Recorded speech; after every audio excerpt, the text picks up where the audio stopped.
Video editing மொத்தமா 8 steps தான். Step by step டீடைலா பார்க்க போறோம். ஸ்டெப் 1ல கட்ஸ் பார்த்தோம், ஸ்டெப் 2ல கலர் கிரேடிங் பார்த்தோம். இப்போ step 3 audio and sound effects. Audio தான் 50% ஆஃப் த வீடியோஸ் எக்ஸ்பீரியன்ஸ். வீடியோல ஆடியோ ரொம்ப ரொம்ப ரொம்ப important. So I'm gonna give you 4 things. 1 sound effects.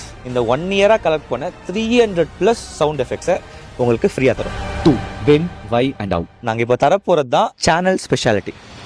Sound எஃபெக்ட்ஸை எப்போ யூஸ் பண்ணணும், எதுக்கு யூஸ் பண்ணணும், எப்படி யூஸ் பண்ணணும், எந்த எமோஷனுக்கு யூஸ் பண்ணணும், எவ்வளவு டெசிபிள் யூஸ் பண்ணணும், ஸ்டுடியோ ரீவர்ப் எப்படி யூஸ் பண்ணணும் அண்ட் ஈக்குவலைசர் எப்படி யூஸ் பண்ணணும், இது எல்லாமே எக்ஸ்பிளைன் பண்ற பெஸ்ட் யூடியூப் வீடியோஸ். +3 ப்ரோ, நாங்களா சவுண்ட் எஃபெக்ட்ஸ் டவுன்லோட் பண்ணணும்னா எங்க இருந்து பண்றது? ஸோ அதுக்கு best free websites, best paid websites, best AI websites, இந்த எல்லா லிங்க்ஸும் தரும். +4 ஆடியோ மைக். என்ன மைக் யூஸ் பண்ணும், வயர்ட் யூஸ் பண்ணுமா, வயர்லெஸ் யூஸ் பண்ணுமா, 16 பிட், 24 பிட், 32 பிட் ஆடியோக்கான டிஃபரன்ஸ் என்ன, எந்த பிராண்ட்ல எந்த பட்ஜெட்ல எப்படி வாங்கணும், இந்த எல்லா